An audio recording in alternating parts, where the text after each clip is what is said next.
L'a-t-on un jour? Je ne sais pas. En tout cas, on va voir ça. Quel est le contenu du film avec Élise? Et Yann Samuel, c'est celui qui avait réalisé Jeux d'enfants avec Marion Cotillard et Guillaume Canet. Et d'ailleurs, on retrouve donc dans L'âge de raison un peu cette même thématique de l'adulte qui est confronté à l'enfant qu'il a été. Vous êtes Marguerite, ou plutôt Margaret. Vous avez changé de nom quand vous êtes devenue l'executive woman qu'on découvre au début du film, qui est redoutable en affaires, qui place sa réussite professionnelle au-dessus de tout, et qui un jour, le jour de ses 40 ans, reçoit une lettre qui va être un électrochoc. Cette lettre, elle vient du passé, c'est elle qui se l'était envoyée quand elle avait 7 ans, pour se jurer que même adulte, elle resterait fidèle à ses rêves d'enfant. Alors petit à petit, elle va déconstruire tout ce qui faisait sa vie pour, comme le dit Picasso, devenir qui elle est, ce qui n'est pas une mince affaire. On regarde la bande-annonce. Félicitations Margaret. Le bruit court déjà que le montage financier de la centrale est bouclé. Les Chinois doivent avoir une vue imprenable sur mes seins. Je gère ma vie sans la moindre place pour hasard. Et ça, c'est du hasard. Si vous avez 5 minutes, c'est juste une signature. Et si tu me reconnais vraiment pas? Il va y avoir une erreur parce que je m'appelle Margaret Floor. Elle a écrit Margaret. Une erreur. Bon. Eh bien, la voilà l'erreur. Cher moi-même, au moment où tu me lis, c'est ton anniversaire. Alors j'écris cette lettre pour t'aider à te souvenir des promesses que j'ai faites aujourd'hui, à l'âge de raison. Commençons par le plus important. Qu'est-ce que tu es devenue? Vétérinaire pour baleine? Princesse? C'est un cas. Chose importante dans la vie. Réussir les meilleurs avions en papier. Sauter dans les flaques, remonter les escalators qui descendent. Embrasser un prince. C'était immédiatement de m'importuner avec ces lettres d'enfant. Je ne veux pas me souvenir de mon enfance. C'est pourtant pour ça qu'ils les ai écrites, ces lettres. Raconte-moi ton enfance. Pourquoi? Parce que je veux savoir, est-ce que tout le monde change? Ça veut dire quoi, grandir? Grandir, c'est avancer. La chose la plus importante au monde, c'est de ne jamais oublier les gens qu'on aime. Avec Philibert, on s'est mariés. J'avais un ami d'enfance. Philibert. Là, tu t'égares. Cher moi-même, j'espère que tu n'as pas oublié notre rendez-vous. C'est toi qui veux changer, moi pas. Je suis complètement perdue. Roule ces foutues lettres et oublie-les. C'est juste un méga casse, merde!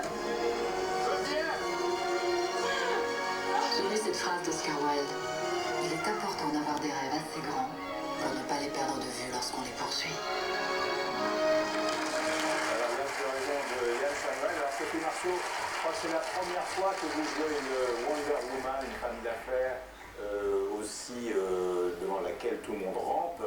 Et bon, et puis après, là, c'est la première fois. C'est sûr que c'est une femme qui s'est inventée une nouvelle identité. Et puis au fur et à mesure que l'intrigue avance, ce qui fait la particularité du film, c'est qu'avec vous, en suivant le personnage, on ne sait pas où on va aller.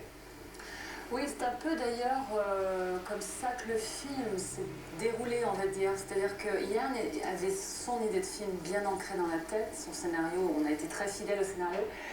Mais il y a tellement de choses à dire, il y a tellement de choses. Quand on revient dans son passé, quand on revient à ce qu'on était et à ce qu'on veut devenir, c'est vrai que ça brasse beaucoup de choses, beaucoup d'émotions. Et voilà, et c'est un peu l'itinéraire de cette femme, quoi. C'est-à-dire, elle va retourner dans des choses, elle va un peu perdre pied. Et c'est ça qui, grâce à ça, va faire que elle va faire un peu peau neuve, justement. Mais il faut accepter ce processus de perdre pied. Et Yann, moi, au début, m'a un petit peu déstabilisée comme ça. Je me disais, mais c'est de la comédie, on pleure, on rit, on fait quoi? Et il a un vrai univers. Hein, il a un vrai univers. Mais ce que je trouve incroyable, c'est qu'il arrive à vous emmener dans des choses très profondes, mais d'une façon, je vais dire, très... c'est léger, très léger, très ludique et très simple. Quand il arrive à raconter des choses difficiles avec des phrases simples. Et c'est vrai qu'on se pose tous la question quand on voit le film. Il y a un moment où on se pose tous la question qu'est-ce qu'on voulait faire quand on avait forcément. J'ai vu des gens sortir de la salle en pleurant et pourtant cette femme, elle a tout pour elle, elle a tout réussi, elle a sa vie professionnelle, son mec, tout. Enfin, je veux dire, vraiment. Et elle a oublié. Elle s'est blindée parce qu'elle s'est dit voilà, il faut être infaillible, il faut être quelqu'un de fort. Et puis finalement, quand cette petite fille, cette petite voix intérieure lui dit ouh, est-ce que tu m'as oublié? Est-ce que tu as vraiment réalisé tes rêves? Est-ce que tu es vraiment devenue la personne que tu voulais être? Et là, soudain, il y a une espèce de vraie question qui se pose et de remise en question. Et d'ailleurs, ça fait penser à un épisode de votre vie, cette question du choix de qui on a vraiment envie d'être. Quand vous aviez 16 ans, vous avez emprunté 1 million de francs à l'époque pour racheter votre liberté, votre contrat avec Gaumont qui voulait vous faire plutôt du cinéma commercial, vous avez envie de faire du cinéma d'auteur, c'est là que vous avez commencé à tourner avec Zulawski, vous vous êtes jamais perdu de vue, vous? Écoutez, je ne sais pas, c'est dans les épreuves qu'on est obligé d'un peu de se trouver, quoi. Donc c'était pas écrit par Yann Samuel, cette histoire-là, c'était beaucoup moins rigolo. Et croyez-moi, mais bon, en même temps, c'est des expériences de vie que je n'échangerai pas et qui vous font réfléchir, en tout cas, qui sont obligés, enfin, qui vous obligent à faire des vrais choix, quoi. Et vous posez des questions aujourd'hui, à la quarantaine, ce qu'on appelle le middle age crisis, les anglo-saxons? Oui. Oui. Vous aussi, j'imagine. Bien sûr, bien sûr. Et qu'est-ce que vous... sinon ça me ferait Et qu'est-ce que peur. vous dites? Vous dites, est-ce que je continue dans cette voie? Est-ce Oui, que je fais autre chose? Vous lisez dans mes pensées, c'est formidable.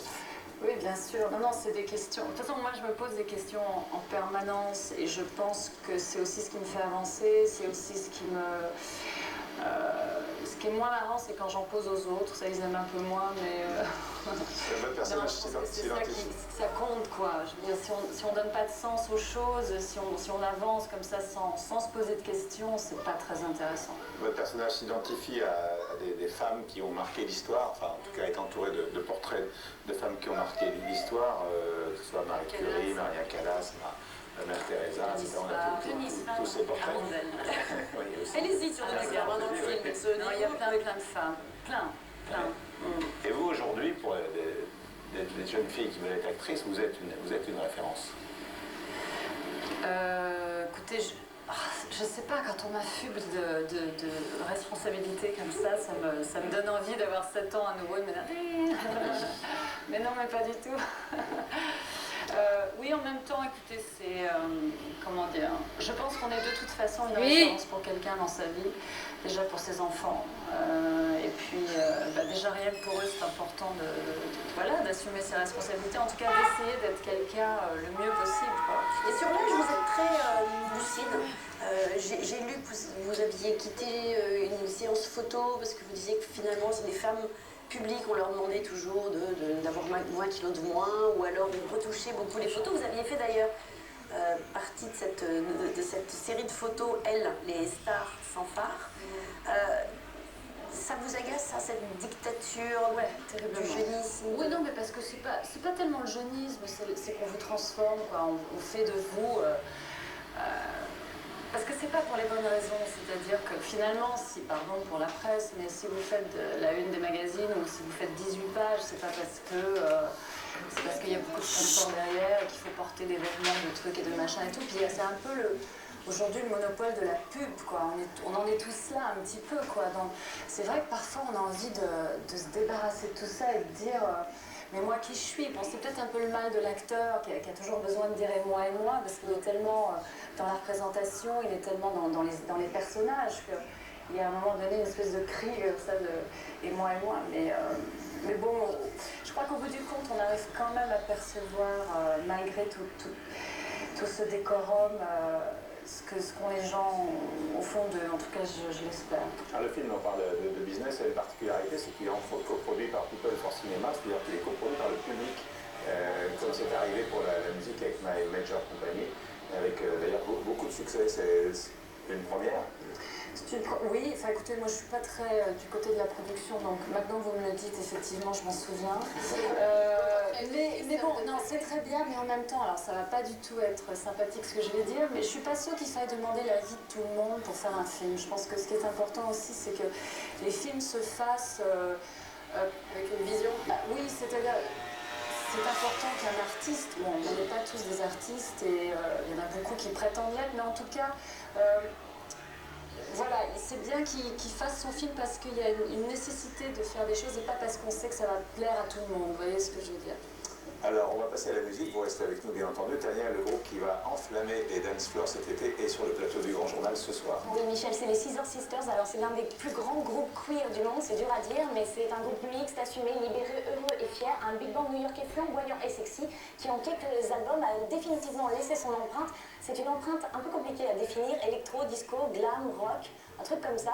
Alors, pour vous rafraîchir un peu l'esprit et pour vous faire bouger un peu les fesses, vous serez sans doute ravis de réentendre l'un de leurs précédents tubes, I Don't Feel Like Dancing. No.